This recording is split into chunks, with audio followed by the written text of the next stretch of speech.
Here's the worst argument I've ever heard against pull-ups for hypertrophy. Because the body can move freely in space, the potential for torso or leg swing reduces stability. So force production goes down due to coordination demands, therefore, pull-ups are not optimal for growing your back.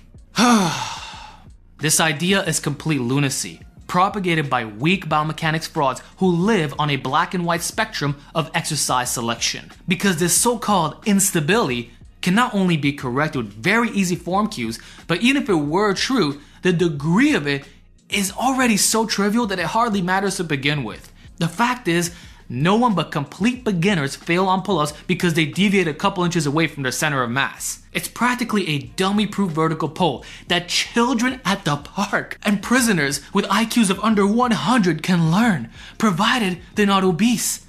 So if you can't figure out on how to do good enough pull-ups, not even doing it perfectly, but good enough, despite the thousands of high-quality tutorials available, or just feeling out the movement for some weeks, then there's no free weighted exercise that will fulfill this absurdly unrealistic stability standard.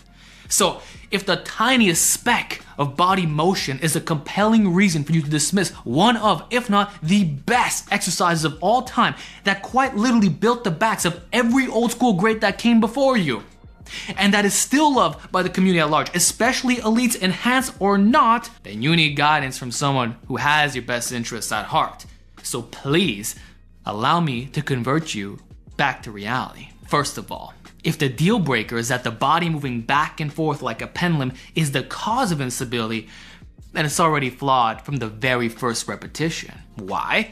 Well, pull-ups start in the bottom, where simple hanging is 100% balanced. So upon the initial concentric, coordination is irrelevant no matter how explosive or heavy you go, meaning it must be on the way down, where the body drops into a strained position, where the pendulum effect starts to occur. Horizontal motion can only happen after the first negative, and it can only get progressively worse if these repetitions continue when the body has not returned to its neutral starting position. This is what's seen in pull-up competitions, where after 5 or so rapid reps, form starts to degrade and appear inconsistent given the momentum, because the pendulum never stops swinging, which is most apparent with higher repetitions. So in that case, the instability argument could make sense, but therein lies the problem and the elephant in the room. You're not supposed to do pull-ups like that, let alone lat pull-downs as if you're at a fitness expo trying to win a free t-shirt. No, that's not hypertrophy-specific technique, and Dr. Mike Israel would roast me if he ever saw that in person, which is why he slowed me down to using a 45-pound plate in our recent back training collab, which is the real solution to the so-called swinging problem. See, it's primarily on the way down that distorts the movement pattern. For example, if you have a random object hanging off a pull-up bar and let it free fall, once the strap is fully lengthened, there'll be a jolt at the bottom that leads to horizontal motion. And if from there, you immediately pull the strap up, then re-drop the object, there'll be a similar outcome, just with more swinging. And the faster you repeatedly drop and pull, the worse this will get until the object hits you in the face. That said, if you were to slowly lengthen the strap from the top to the bottom, then the object would end up in the same starting position or at least have very minimal sway. And if you then threw it up from that position but caught it, holding it for a brief second or two and then slowly pulled it down, a similar level position would be present. So what's the lesson here? Above all, controlling the negative is the most important form cue to eliminate swinging, to the point that it can even cut out momentum from a rushed positive. So for pull-ups, your strap is your spine or kinetic chain from head to toe. And if you continuously drop and pull up in synchrony, your body will be flailing all over the place, where there's all kinds of momentum with a high chance of kipping. But if you slowly lower it into a dead hang, your entire body would be like a stiff rod, a perfect elevator pull, where with straight arms, there's no need to rebalance. Especially if you then pause, which works whether you're moving fast or slow. Because just like our example, if you explode on pull-ups, pausing at the top levels out any horizontal jolts, and it'll be easier to lower under control. That said, the best option is actually to stay controlled even on the positive, which is a harder way of performing pull-ups, but will humble you and completely kill all instability, since there's no momentum, no peak forces, and no kipping, which leads to smoother grinds. So this is the strictest pull-up for hypertrophy that is not high skill. It just requires dropping your ego because your numbers will drop. Some of you may even have to regress to body weight, and that's okay. So for most lifters, I recommend pausing at the bottom for 1 to 2 seconds and to always slow down the negative. Don't drop into a dead hang or bounce right out of it if you're concerned about stability. But truth be told, if you just slow down the negative, that's technically good enough for hypertrophy. And the highest level is double pauses while being controlled throughout the entire range of motion. And by the way, when going heavy, you should squeeze the place with your legs or feet to keep the external load in line with your body and not create additional moment arms. And if you're laying the torso back, particularly if it's body weight only, also keep your heels pressed together and behind you. This tends to be smoother even if you're going faster. As a serious lifter, you know the struggle of trying to find jeans that fit. They're always super stiff and tight around the quads or family jewels, being very uncomfortable and difficult to move in. So if you're tired of wearing clown pants and even shirts that don't hug the guns, which is the opposite problem, then you need to check out Barbell Apparel's Black Friday sale. It's basically the only clothes I wear in and out of the gym. You'll be mind blown by the quality since it's perfected for real lifters. And right now, you can get any athletic fit jeans, chinos, or pants for just $99 and the 2.0 for $20 more. Oh, and just so you know, they sold out for 8 years straight.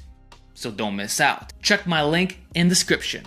It's time to accentuate your physique. Finally, not to contradict myself, but I want to point out that even if you don't use the optimal pull-up technique, your back would still get massive if you got decently strong. And truth be told, this is how most calisthenics athletes and bodybuilders do them, using the so-called unstable technique. They're explosive on the ascent, chin just above the bar with no pause, and they control the descent for no more than a second. It's usually very fast, which allows for the heaviest weights to be used. And since pull-ups are inherently harder at the top, the momentum can actually smooth out the strength curve, allowing for greater training intensity in the lengthened joint angles that are most conducive to hypertrophy. Even if you're marginally more unstable, the overloading trade-off ends up recruiting all the high threshold motor units, and force production is certainly maximized. So it is worth it. You're pulling with all your might in a way that simply cannot be replicated with textbook form. Trust me, when the total weight is 300 pounds or more, there will be some speed in there. Like, do you really think it's bad for hypertrophy when you're repping 2 to 3 plates and your torso sways ever so slightly? Give me a break. Look at world-class street lifters who mix in this exact form into their normal, heavy rep work and can hit 1 rep maxes with over 200 pounds. Pull-ups are a competition movement, and the raw stimulus is off the charts high, no matter the variation or skill demand. Basically, it didn't seem to change the net hypertrophy outcomes, and this is also how I got most of my back gains. Plus, overall stability is not the limiting factor in pull-ups, not by a long shot. This isn't a ring dip or ring push-up, nor is it a brutal bodyweight exercise where the leverages are disproportionately challenging, like a planche or front lever where your core is contracting like a motherfucker and you're shaking all over the place. No, you're vertical, perfectly aligned with gravity, and the important factors that could alter the difficulty is your arm length and body weight. Aside from that, the pull-up itself is quite stable, with or without additional weight. And I've never heard a calisthenics athlete complain about stability on pull-ups, whether they were complete beginners or super elites. So only weaklings would argue otherwise, because if they tried the Royal Marines pull-up test, which features a slower beep cadence and caps at 16 reps, they'd realize that instability is not to blame. It's just a lack of strength and the propensity to rush each rep, which, when corrected, naturally eliminates any sway. And I'll tell you, those capable of 20 sloppy pull-ups will 100% fail this test, which should make you question their so-called bad back genetics, or claims of having paid their dues on pull-ups.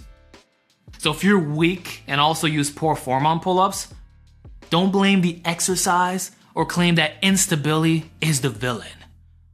That's a laughable excuse.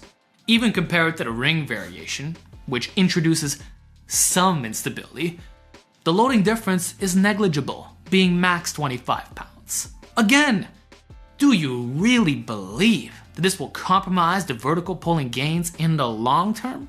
Years from now, or even months? What about the freedom of movement being good for reducing overuse and allowing to better leverage the ribcage?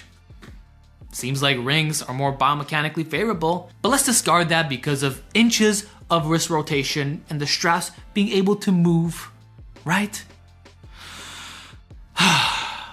As I've stressed many times before, if you're repping pull-ups with a total weight of 300 pounds, then I don't care how you do your pull-ups. A big back is guaranteed. Seriously, stop overcomplicating vertical pulls.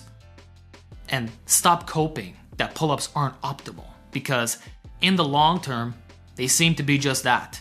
And honestly, I've yet to see any serious lifters fail to get wide with the protocols I've suggested. So when you get strong at pull-ups the right way, you'll fly away from the wannabe chickens. Let them bark, bark, bark in the little cages while we break through and spread our new wings.